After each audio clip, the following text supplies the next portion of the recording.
Okay, next step in the Chevelle Turbo LS build is to get the transmission installed, and then in a later video we will be setting the driveline angles, okay? But first off, let's go talk about what transmission is going to be used, and also there is some serious tunnel mods that I need, so we're just going to cut out the tunnel in the car to make room for this trans. All right guys, so here's the transmission that I want to use for the project, and it's a T56 6-speed manual transmission, okay? This thing is a freaking wreck. I bought it years ago, and it's a purchase that I now regret, okay? So, first of all, this is out of like a 95 Camaro, which is an LT1. So the bell housing and the front plate here is different for LT1 version, okay?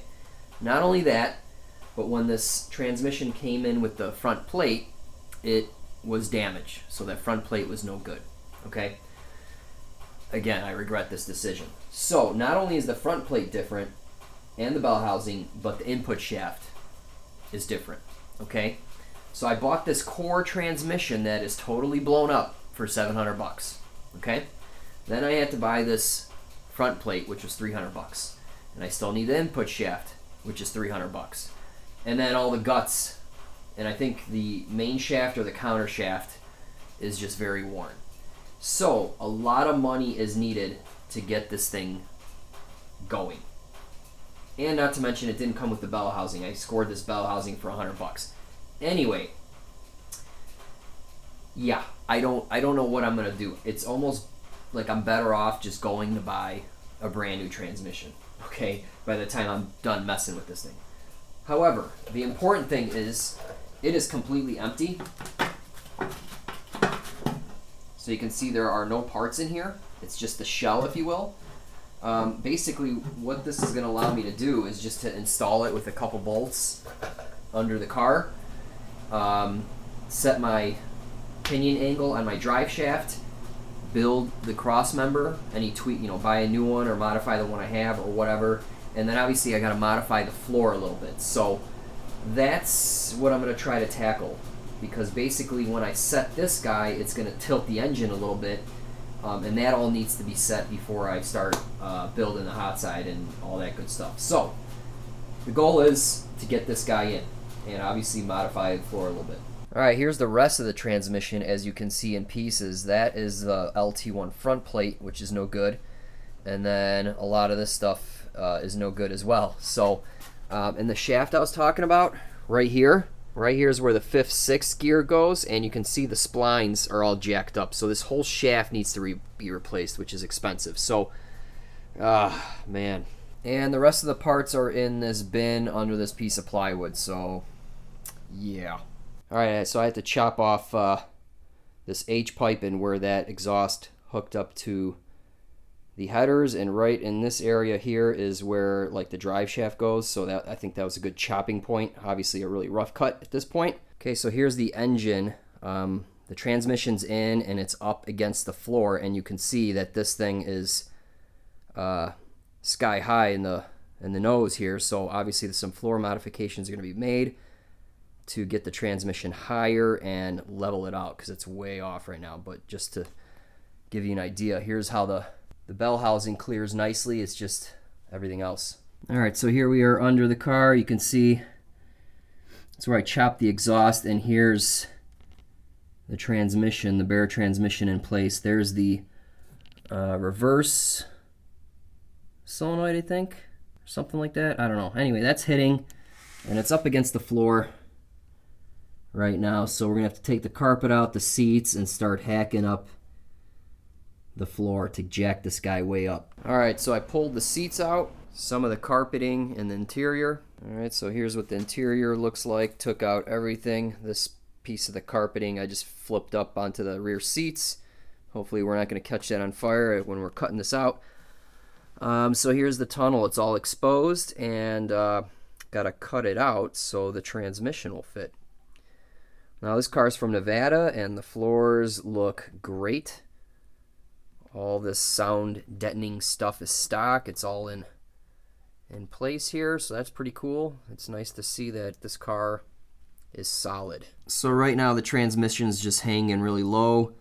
I kind of see where I need to cut out, and just need to get after it.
Okay, let's jack the trans up and see how we did.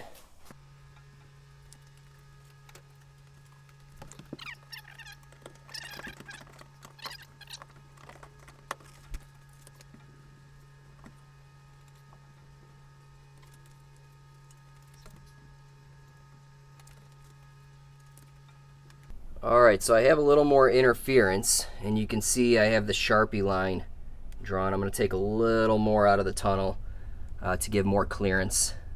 I'm interfering right there, and then on that boss there. So, or maybe I can just pound the metal. That's what I'll probably do. I'll just drop the trans and try to persuade the metal a little bit. And then back here, I think I'm going to take a little more out. You know, the drive shaft comes out of there. Obviously, I don't know if the trans will be this high, but I will kind of cut a little more out up to that point. All right, so what I did up top there, I put slits in it so I can bend the metal. I'm still hitting, but that's with the transmission way up, and I won't even clear a drive shaft. So it's going to come down a little bit, and I think that'll be okay. I'll persuade the metal a little more, but that's a lot of cutting, man. I mean, it's gone. So it'll be interesting to fab up a new tunnel here. All right, guys, that's going to do it for this video. It's a good stopping point. I need to order rear upper adjustable control arms so I can pivot the differential and start setting my driveline angles before building the cross member and moving forward with the project. So that's the next step, and we'll cover that in the next video. Now, as far as this trans is concerned, man, I don't know what I'm going to do. It's obviously going to be a lot of time to rebuild it, and the parts to build it, probably $2,000 or so, and then I may not have the torque capacity that I want as compared to just buying a brand new T56 Magnum, which has like a 700 foot-pound capability, and there's all kinds of improvements with going with that version of trans and whatnot, and then it's brand new and I can just slap it in. So we'll see, but again, that trans alone is well over $3,000, and not to mention the clutch needed and all that, so it adds up quick, right? So I got some thinking to do, but at least I can keep moving forward here.